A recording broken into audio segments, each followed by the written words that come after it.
This evening, my father is in love with his garden. It is a sanctuary from the sounds of washing machines and wallpaper and the white noise that leaks out from under the radio.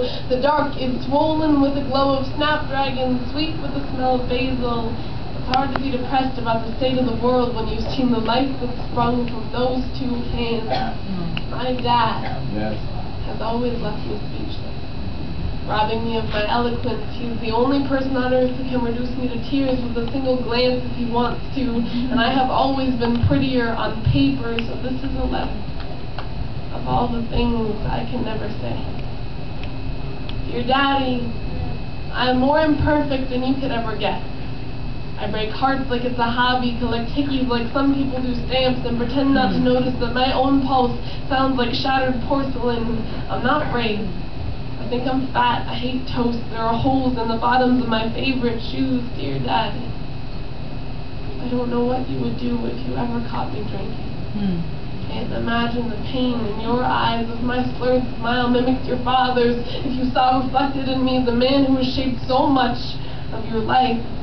We go back east to visit your mother, and you can still hear his breath, his footsteps on the stairs. I never met the man, but I feel his presence behind every door. You and your sister pal memories on the table with glasses of lemonade conjure up his ghost.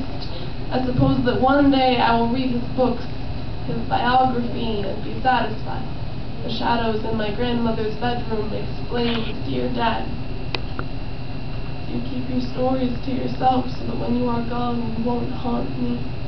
I found out just last Tuesday at the breakfast table that you were almost drafted, that you almost learned to shoot a gun, that Vietnam almost meant much more to you than a smear on a map, that you were almost terrified in ways I cannot even imagine, that you were almost a killer. Dear Daddy, I will leave home soon. 1 year is not enough time to stumble accidentally upon all the pieces of your life. I cannot get to know you when you bury yourself between weather forecasts and historical fiction. I want to inherit more than your brown eyes and bad temper. I need to know the only man who knows me better than I do, dear Daddy.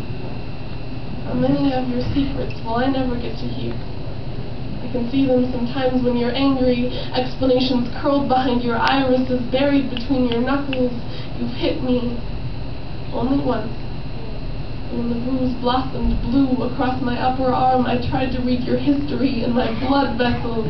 Dear Daddy, you have always reserved your violence for things which will heal. This evening, my father is in love with his garden. He is not facing me, but I have never seen anyone so enamored and can only hope that somewhere, tangled in the red roots of our genes, I have inherited this beautiful aptitude for passion.